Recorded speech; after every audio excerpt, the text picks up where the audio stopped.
All right, welcome everybody to our Fuse Live for the month of, I guess it's still April.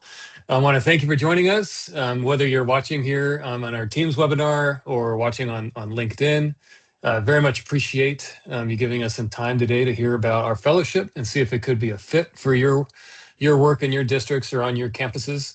Um, I'll share a bunch of different details today and talk about some upcoming deadlines that we have. But overall, just a lot of gratitude for you either giving your time to us live today or sitting down to watch this, either with your teams or with others in your organization who are looking to learn more about engaging, with young people, whether it's in math classrooms, science classrooms, on the athletic field, or even in your own homes with your own children.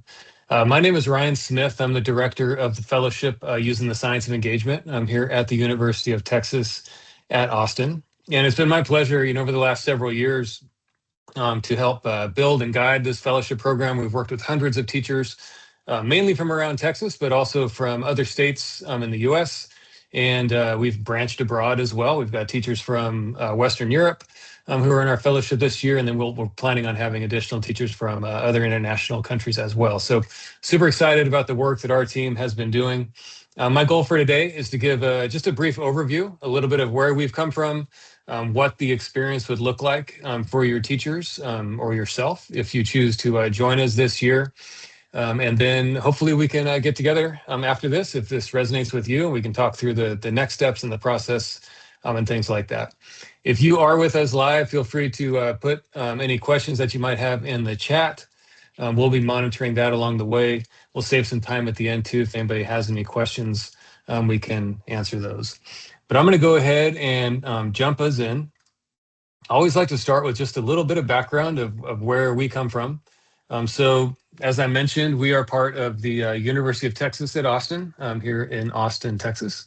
And our main lead scientific director in our program who works with the teachers, has led the vast majority of the research, is the author of 10 to 25, works every day to think about how we can better engage with young people, whether it's in the workforce or in the classroom, is Dr. David Yeager. So he's the main scientific director, researcher here at UT that works with our program. But he has been a close colleague and former lead grad student of Dr. Carol Dweck at Stanford. She wrote Mindset. That's probably what she's most well known for. And they have collaborated over the last decade really to develop and research the practices that teachers learn within Fuse. So their whole goal is to take all the studies and the research that they've done around mindset development, around adolescent engagement, and take that work and put it into the hands of teachers. So their work doesn't just end up in a research paper on a shelf somewhere. They want what they're doing to actually have impact every day in classrooms across the world. And it's been my pleasure to work with them over the last couple of years to help develop that. Another key person in the origination and key group really in the origination of Fuse was Dr. Uri Treisman. He's the founder of the UT Dana Center here at UT Austin. I believe I'm not sure if he still teaches that calculus class, but he's a very well-known calculus professor here at the university. He's really most well known for being able to take students from across Texas with different backgrounds in a difficult subject like calculus and bring them into the same classroom. Where he'll have some students who, had very robust, in-depth calculus experiences in high school, as well as others who were coming from a much more rural setting, or maybe they had online calculus in high school, and be able to bring both those types of students together into a classroom and make them all feel like they can meet the high level of rigor that he sets, that high standard, because the support they feel matches that. So we've got the research around mindset development, behavioral science with Dr. Yeager, Dr. Dweck, and we've got the math experience and the ability to take the experiences of different types of students from Dr. Treisman. And then we also worked with the On-Ramps program here at UT as well. And what On-Ramps is a dual credit enrollment program where high school students across Texas dually enroll in their high school class and a college class here at the university. And we took some of the high-flying outlier teachers from that program whose students were outperforming their peers and brought them into the university for about 10 days and really dissected everything they do in their classroom to get those types of results. And it's not about a bunch of drill and kill or a bunch of even really the pedagogy of how they structure lessons. A lot of it came down to with how they talk to their students, how they build a culture in their classroom, where their students believe they can meet that high standard, but that they believe their teacher is matching that level of support. And they're talking to their students with leading with the understanding that the way to engage with them is to show them respect. So we took all them, looked at the practices they have, look at the way they talk about things like mistakes, how they talk about exams to their students, and really how they were getting those types of results. We took all that work, all those things put together and have developed Fuse. And like I said, we're going into our 4th year in this current iteration of the program and are super excited about welcoming teachers from all over to join us here this summer. I'd like to start just to you think to yourself, how would you fill in these blanks? Given that young people are blank, the best way to motivate them is blank. So I'll give you just 10, 15 seconds, like the first thing that comes to mind. How might you fill in those 2 blanks there? If you're here live, feel free to put it in the chat.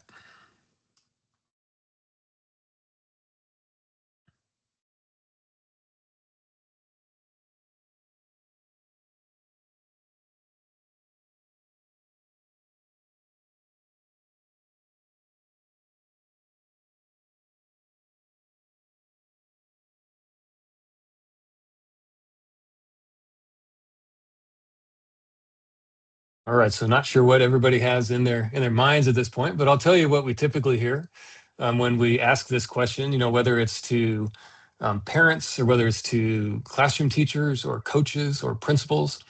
We often hear things like, given that young people, are short-sighted, the best way to motivate them is to give them a lot of structure, or given that young people are unsure of their place in the classroom, the best way to motivate them is to line out every single detail that they need to do. Or given that young people are inherently lazy, the best way to motivate them is to give them, to clear guidelines, clear directions, things like that.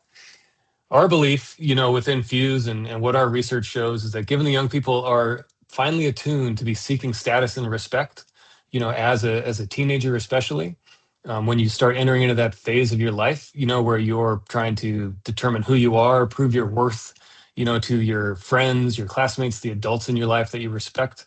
So given the young people are tuned to status and respect, the best way to motivate them is to be very transparent with our beliefs, in them as well, to think through, how we are reacting, in the moment where they struggle. So another way to think about that is given the young people are questioning, their place in society, the best way to motivate them is to reassure them that we respect them, we value their thoughts and opinions, and we are going to do everything we can as the adults in their life to reinforce, that idea that we believe in them and that we believe in them, especially in those moments where maybe they got a grade on a test that they weren't expecting, or it's the first time they're in an advanced math class and they feel like they don't belong. The best way to motivate them in that moment is to reassure them that that feeling that they're having, is not a sign, that reinforces that they shouldn't be there. But instead, the best way to motivate them is to help them understand why they're feeling that way. It's because they are doing something new and challenging, and feeling that way is very normal. It's expected. So just always like to start with kind of that idea to frame us and help everybody kind of see where we're coming from with a question like this. As you'll hear me over and over today, go back to when we talk to our teachers within our fellowship, it all comes back to that understanding that the way that we show, respect and tap into that need for status, of young people is to have high expectations for them. And the only way we're going to be able to have that high expectation is if we match it, the level of support with that. One thing we know that doesn't work, and if you have your own teenagers or you're a teacher in a classroom right now, that grown-splaining, doesn't work.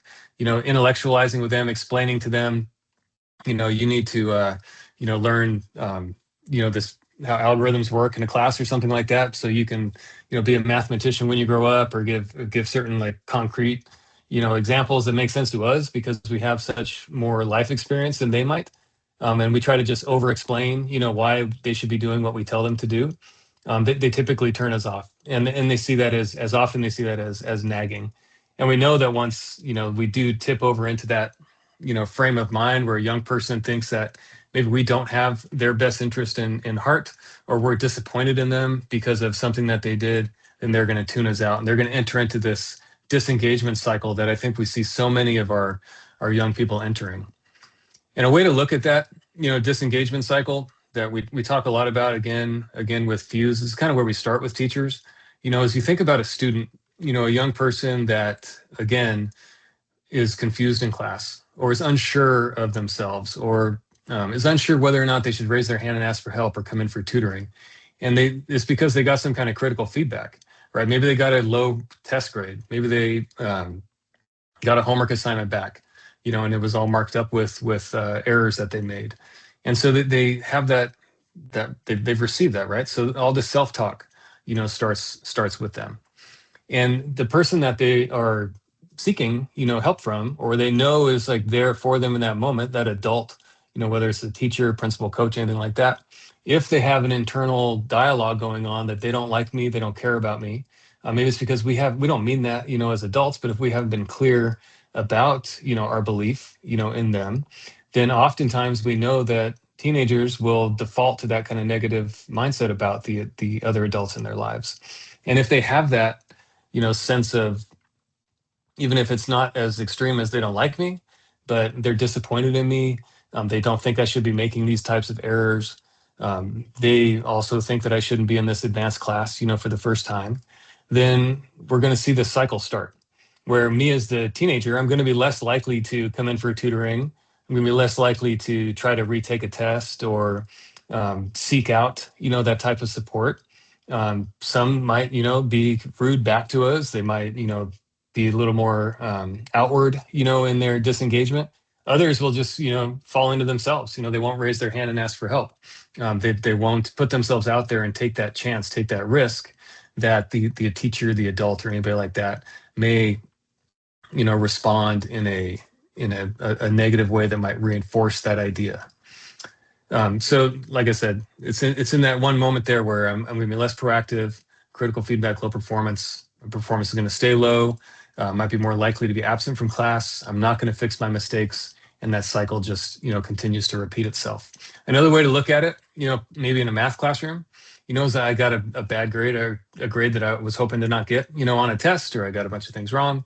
My internalized message, as a young person, might be math is hard because I'm bad at math. We hear that, all the time when we talk to students, and specifically, especially in like 6th through 12th grade. Once they take that transition from being in elementary, to a secondary classroom. And if I'm internalizing that because I think I'm just somebody who is not good at math and that's who I am, then because also as a teenager, I don't want to be embarrassed. I don't want to stand out. I'm going to hide my errors. I'm not going to seek help. I'm going to avoid retesting. And that cycle is going to continue to complete itself. So that's what we want to disrupt, with Fuse, is to set in some interventions, at the level of how teachers communicate. So either we can disrupt this cycle, or we can add in messages that reinforce the idea that struggle is to be expected. It's a value add, to the class. It's important. And driving that message over and over to our young people will continue to get them outside of this cycle and make it more likely that they will work with us. So just taking a step back, we're going to look at just a couple research pieces. Some of our practices were developed around some work we were doing in the medical field. And I'm always shocked by this statistic, but when you think about it, it does make sense. That non-adherence, of youth cancer patients in taking their medication, as high as 50%. So almost half of teenagers who need to take this medication to stay alive and get healthy are not, taking the medication that they need to. And often it's because, it makes them, they don't feel good when they're taking it. Maybe they gain weight. Maybe they lose any kind of desire for life that they have. And they see, this point in my life where I'm supposed to be living free and growing and contributing and trying all these new things. I don't want to be the person that has to go, in the back room at a party and take a handful of pills because I'm on this medication. So up to half, of those adolescent cancer and transplant patients are not being adherent. So we wanted to look at, how are doctors messaging, their ask, for their patients to take that medication. And you can correlate it to asks that we make in classrooms.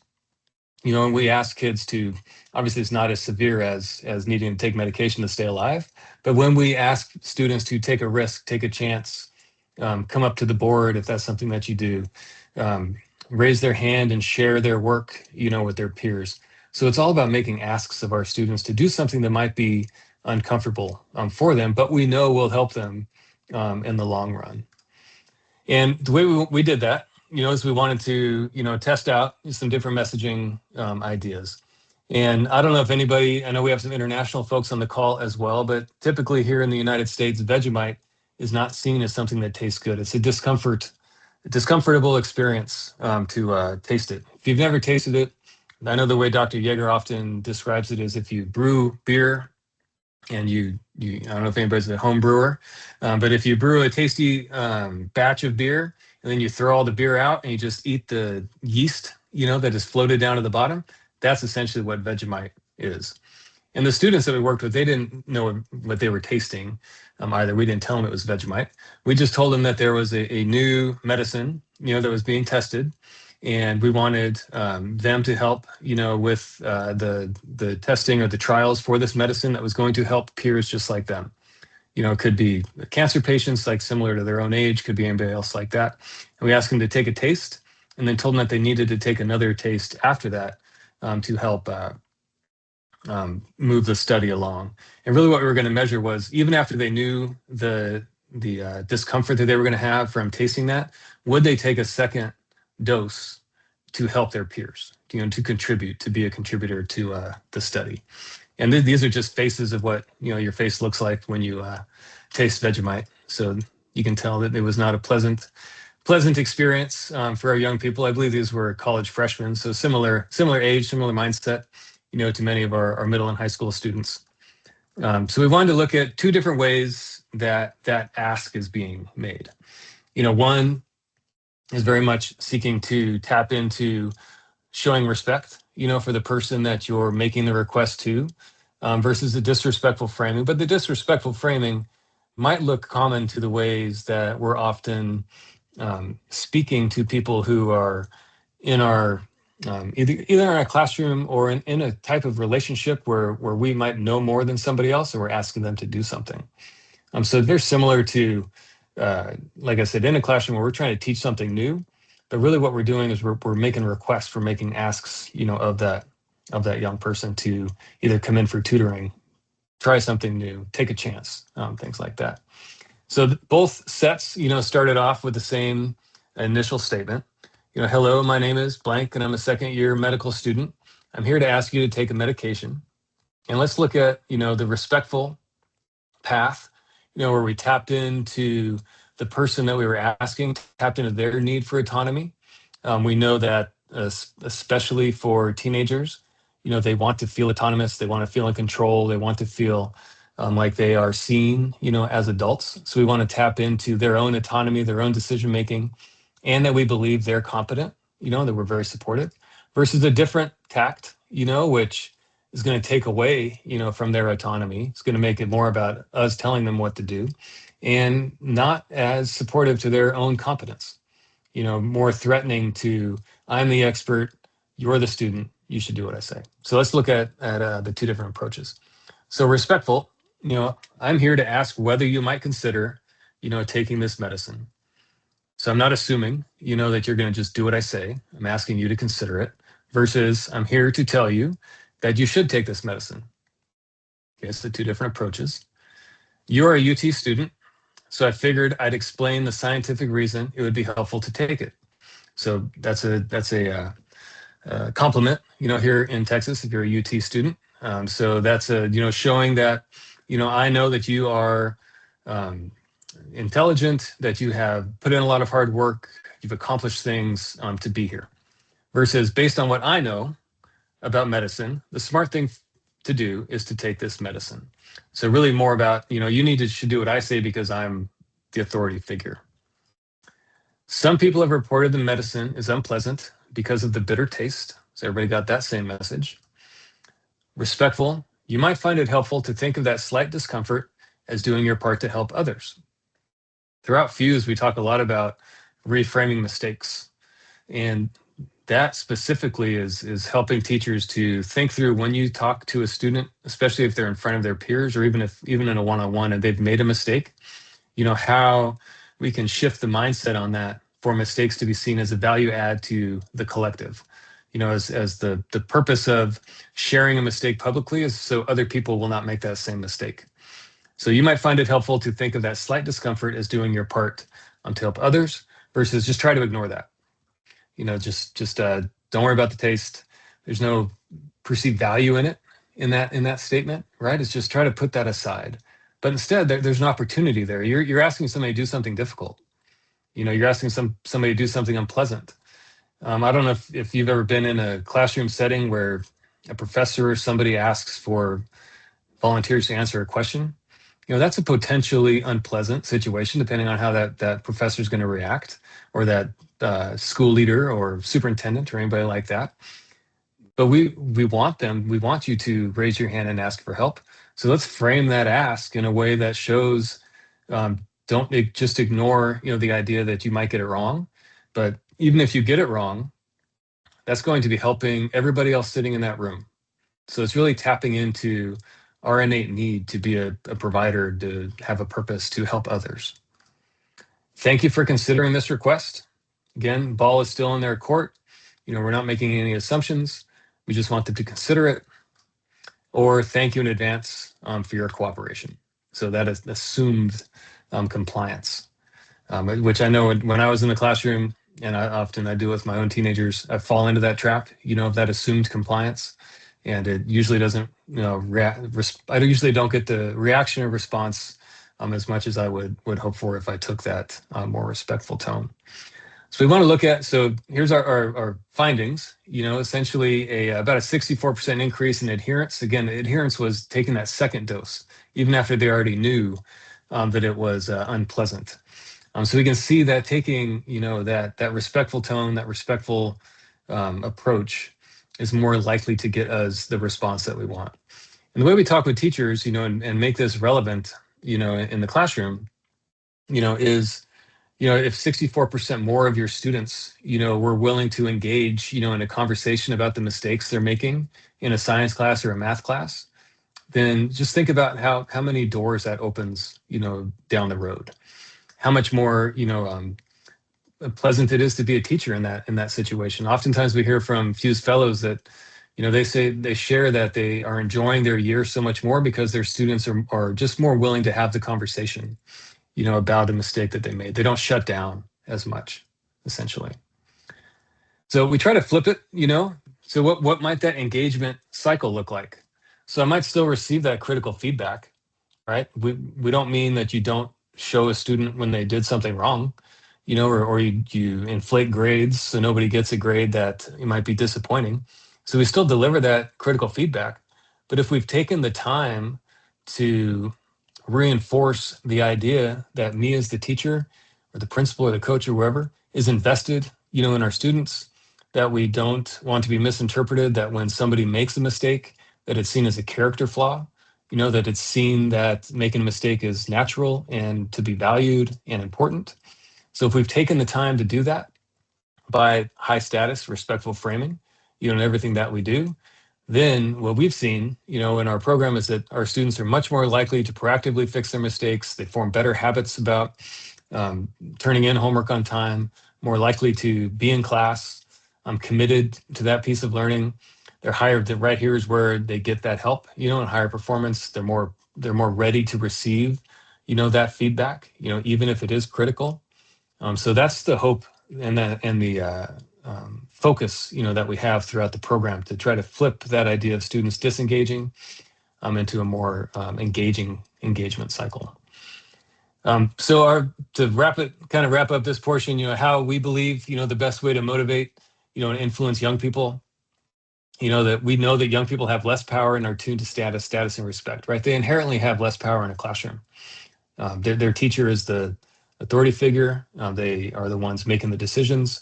So they inherently have less power, but they are more tuned to status and respect than any other point in their lives. In other talks that we've given, and I'll share a link here in a bit to our Substack that has several other um, webinars that we've done that go into detail on different studies, things like that. But we know that, I'll put that in the chat real quick, because once puberty hits and testosterone starts, firing up for, boys, girls, everybody, that is the point where biologically we are tuned to be seeking status and respect and not wanting to feel embarrassed. And it's because if you think about a young person, like they've had so many fewer life experiences that we have as, teachers, parents, coaches, adults, that we can maybe set some things aside. If somebody speaks to us in a way that we perceive as disrespectful or not honoring, a chance that we took or a risk that we took. But if you're 14 or 15 and you haven't had too many life experiences like that, and you take a chance and raise your hand in front of your peers in a class and ask a question, and a teacher responds, in a way that makes you feel that that mistake, was generated by you not paying attention the last time, or it's something you should have learned last year and you still don't know it. Maybe that was not the intention, of the teacher in that moment, but so often as adults, we say things that get misinterpreted by young people. And if that happens like early on, then the chances that young person, that 14, 15-year-old is going to raise their hand and ask for help again, or take that chance again, plummets. And all the other kids around them that saw that experience happen and saw the way that they were reacted to in that moment are going to be less likely to take that chance also. So, and that's that inadvertent threat to status and respect. We know our youth lose motivation then. But if we can honor their status and respect in that moment, then that's going to catapult them to be more likely to raise their hand again the next time, to let you as the teacher know when they're confused. And their peers will see that. So we spend a lot of time talking about how important like the first few weeks, of a class session are, because that's where everybody is making decisions. Okay, how's somebody going to be responded to in this class when they are confused? How are they going to be responded to when they do make a mistake? And everybody's making judgment calls. Okay, am I going to take that chance next time? Or do I want to take that risk of potentially being embarrassed? Probably not. So the way we honor, and status that respect is what we call a mentor mindset, within Fuse. That's Dr. Yeager talks a ton about that in his book of 10 to 25, The Science of Motivating Young People. I know many of you on the call are familiar with that. But really the idea behind like the 4 mindsets we talk about is, that mentor mindset is where we're focusing on. And that is where we believe the way that you show respect to a young person is to have those high standards, but the level of support, that they're receiving, their perception of it has to match. So this is where we spend all of our time within Fuse. We never talk about lowering standards because that's a sign of disrespect. Standards might be different for every student, but the level of rigor, that is expected is really the only way you're going to create an environment where that student feels like you respect them. If you lower your expectations, then maybe momentarily, there's a relief, but in the long term, they're not going to feel like you respect them. It's easy to do as an adult. We lower our expectations, still have high support. Maybe that's more of a protector mindset. There may be moments for that, but that's not what we want, like in a rigorous classroom where kids need to be learning. The same thing with the enforcer, mindset, where we keep those expectations super high, but the perceived level of support, from a young person is low, then they're going to enter into that test or performance or whatever that is, with a mismatch, in whether or not they feel that they can meet that high standard. And if you enter into a threatening situation or a challenging situation with a mismatch in the level of support versus the level of rigor, then we're going to have a threat type response to that. We've got a webinar on our Substack as well that talks all about the differences of entering into a test, seeing it as a challenge versus seeing it as a threat, and biologically what's actually happening with testosterone and cortisol and blood vasculature and all those things in that moment.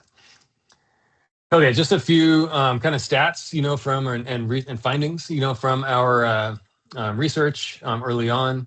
These are all, what we found with Fuse teachers over the last several years, a 25% reduction, in teachers' fixed mindset. And the great thing about Fuse is because it's a fellowship and we work with teachers throughout, up to 2 years, is that reduction, persists, throughout the experience.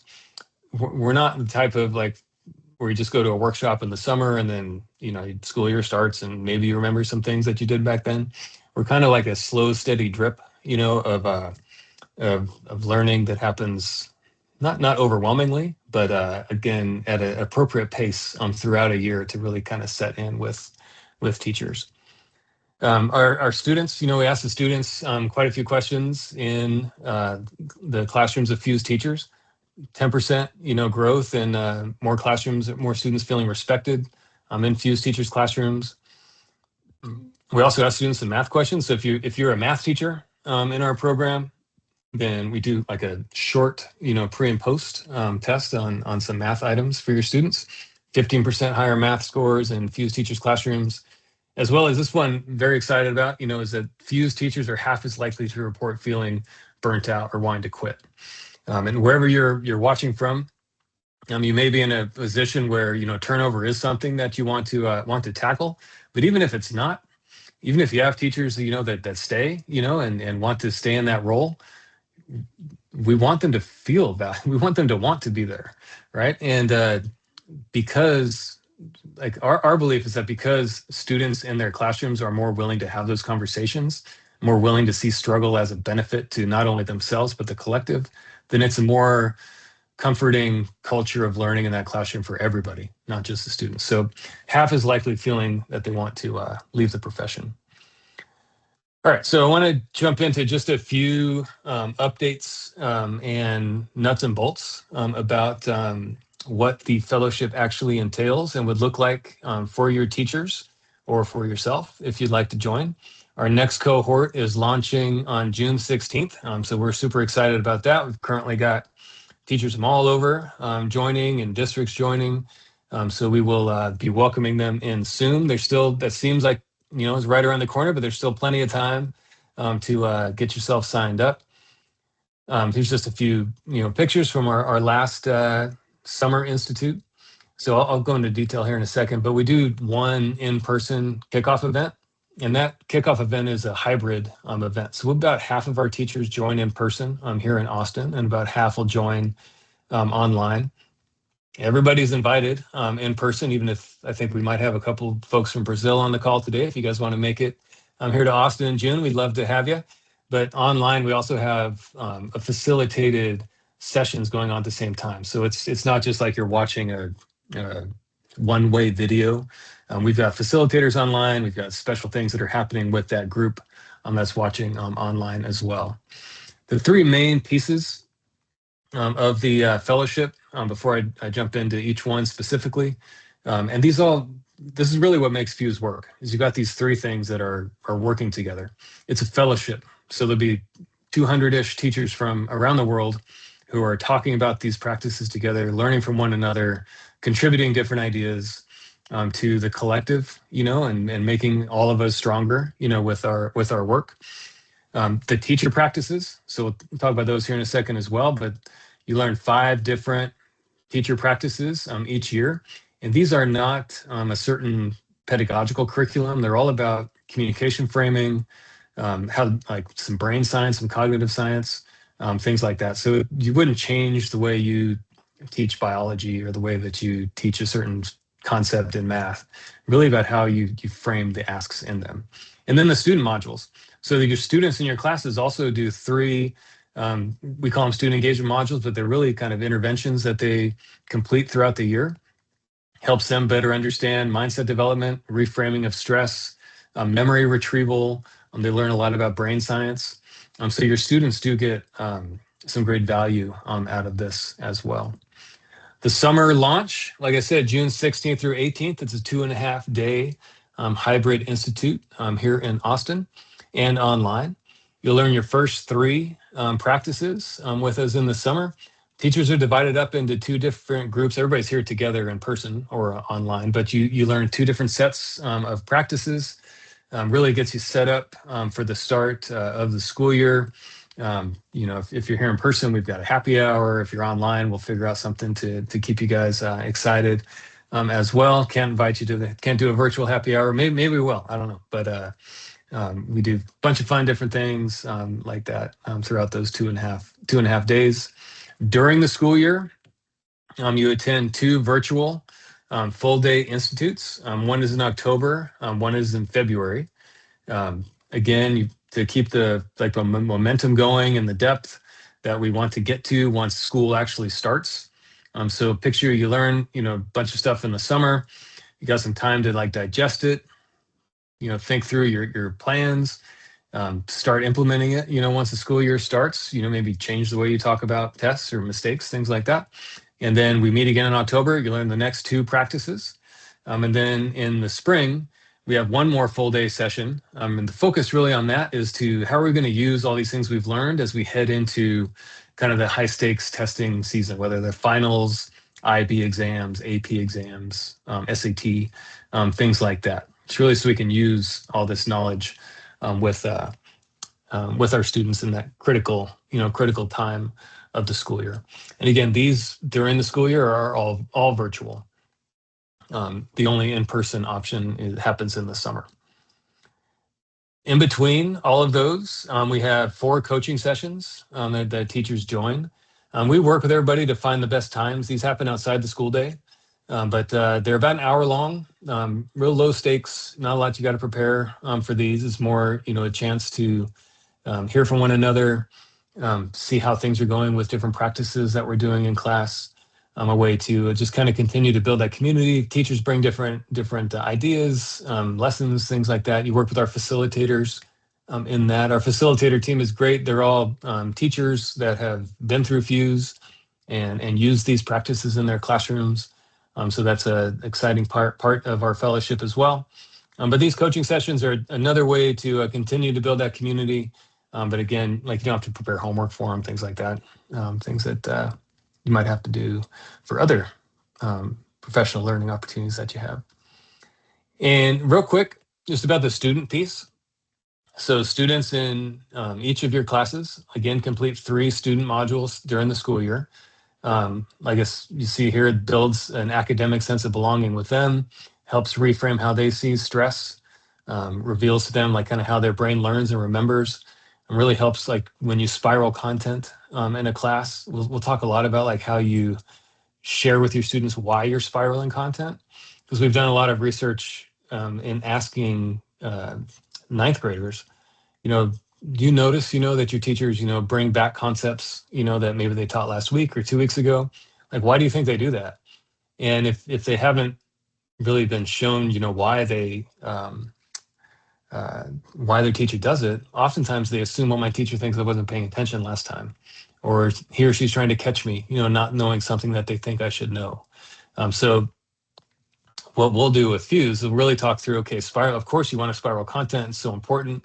That's how the brain can recall information more. But let's think through, how are you going to explain to your students why you're doing that? How are we going to be transparent? How are we going to show them that I'm bringing back this concept because this is how your brain works. I want you to be successful when you take that final. It's not because I think you weren't paying attention last time. So they each take about 45 minutes for your class to complete. And then you receive a teacher report after each one of those. So we ask the students some questions too. Catherine, maybe you can put that link to that page on our website in the chat. There's a couple sample reports on that link that Catherine's putting in there, so you can see the type of data that you get. We ask the students in your classes questions like, my teacher believes all students can be successful, or students in my class feel comfortable raising their hand and asking for help. So then you can see that perception that your students have about that culture, about that support in your class as well. We give you a window to be able to do these, and we're pretty, flexible, on that. So it's not too, we're not too rigid. So if you got different testing going on or field trips, stuff like that, or you need to move it a week, we're everybody on our team is former, principals, teachers. So we get what it actually looks like, on a campus every day, and we know things are unpredictable. So we're super flexible and really want your experience to fit, with what you're currently doing and enhance, your current approach, your current practice, with your students. And also, for teachers who are part of Fuse, kind of the way that the financial part works is your district or your campus typically pays, for you to join. And then out of that tuition, that your district or campus pays, you earn $1,000 of that back. We direct deposit that to you from UT Austin. As long as you either attend live or complete, if you're absent or something, you complete some of the practices and the modules that we have for you. Got your students doing the practices, and you earn $500 at the end of the first semester and $500 at the end of the second semester. And one last piece before we got some questions or we can talk about next steps is something we added this year and we're going to continue with next year as well as our executive leadership series. So this is specifically focused for principals, assistant principals, department directors, superintendents, anybody that kind of leads other adults. So many of the things that we learn in Fuse, teachers learn in Fuse, are applicable in multiple different settings. The practices that you do with Fuse are pretty specific about, okay, here, this is how it looks in a classroom. But the whole idea of creating a culture where the people that you're leading believe that you respect and honor them, is so important as well. So we take a lot of the same practices and then we work with APs, principals, again, anybody that wants to join to think through, how can this type of approach help me when I'm working with young new teachers or a new instructional coach that I have on my team, and I want to give them some critical feedback, but I don't want them to misinterpret my intentions by maybe thinking that I think that they're just immature or they're not ready for this first parent-teacher conference, but I want to have a discussion with them about it. So we tackle some common things that come up, on many campuses, and I'll put a link also to the session that Dr. Yeager did earlier in the year. Just if anybody is interested in kind of seeing what one of those looks like. He did a great job of talking through, again, a lot of the same research, a lot of the same practices, but for a different setting. So this is included for any district or campus that signs up teachers. You'll get invited to this leadership series session as well. All right, so the last step for me, and then I've got, we got some time left. If anybody has any questions. So our next cohort for teachers, 6th through 12th grade teachers. So we're a secondary focused fellowship, but really any subject area teacher can join. That will launch June 16th through 18th. Again, you could either come in person here in Austin or join virtually from wherever you may be watching us right now. The best next step, is to schedule just a brief call. Everybody's context is different, situation is different, schedules are different. So it's usually helpful. Either email us or call it or scan that link or we'll set up a quick, 15-minute chat just to make sure that got all your questions answered. We think through different ways contracts work, and they're different for a public school versus a private school versus individuals that might want to join. But we would love for you to consider, really my suggestion is to look at your plan for next year, and see what it is around student engagement or the academic culture in class that you are looking to work on, and see if this type of approach could fit, in there. Your context best. I'm not going to pretend that we would come in and fix every problem, or not problem, but come in and tell you what you need. I think what you're working on, and if we think that a focus on better understanding adolescents, taking a deep dive in the science behind their development, and then really thinking through communication strategies to make it more likely that they will be engaged with us and understand that we respect them. And the reason that we have those high expectations is because we respect them. Then I think Fuse could be a fit. But like I said, your context best. You can scan that QR code right there, or you can email us at fuse@austin.utexas.edu, and we will reach back out. We'll schedule a quick chat, and hopefully you will join us this summer. And even one last thing, that those 16th through 18th dates, one thing that we understand too is that everybody's schedules are unpredictable, especially as adult learners. You may have family stuff come up. You may have a vacation already planned. So we design everything to be available in 3 ways. So actually 3 ways in the summer, then 2 ways the rest of the year. 3 ways in the summer, so you can come in person, you can join virtually, or you can complete everything within our Canvas platform. Everything gets recorded, modularized, put in there, so you can work on your own time and your own pace. Same thing with during the school year. Like I said, we're super flexible in the way that you engage with our content, with our learning. All right, well, thank you. That's what I had for today. And I'm not sure if anybody that is here with us live has any questions, but you can unmute and ask live, or you can put them in the chat. It's a safe place to ask questions. We believe if you ask a question, it's going to benefit the entire group. So please ask away, or if not, you can go back about your day.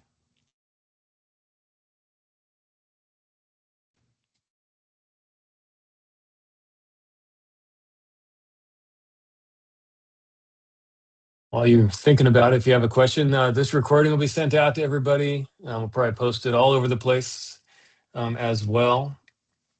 We'll post it first on our Substack and on our LinkedIn page. There's our Substack if you want to subscribe to it. Can't remember if we put that in the chat already, but that's a great place to, again, take a bit of a deeper dive in some of our practices, see different interviews, posts, things like that.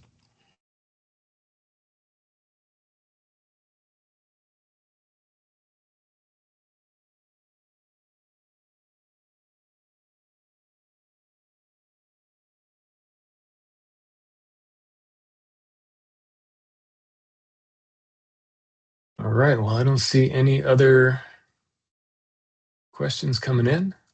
So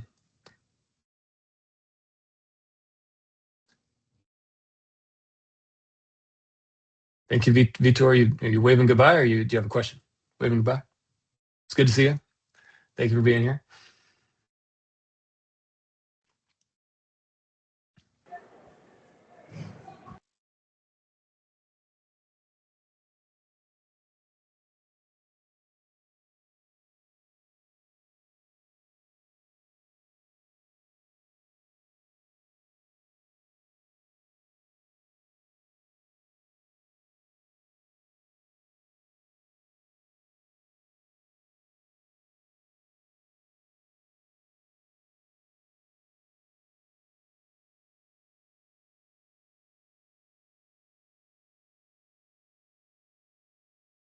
Crispinus, I see you typing, so we'll hang out a little bit.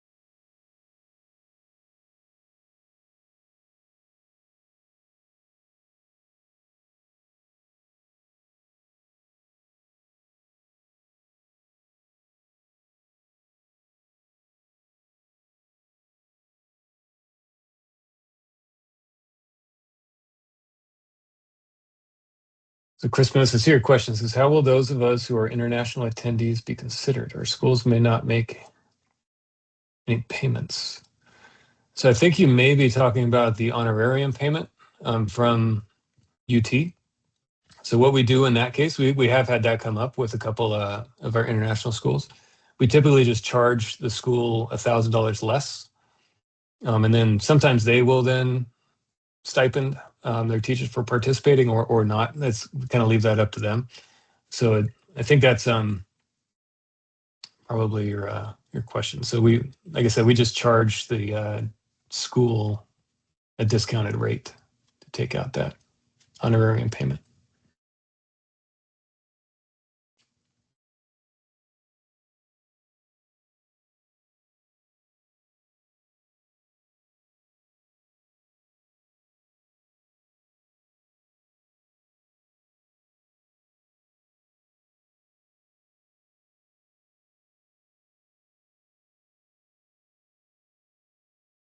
Okay.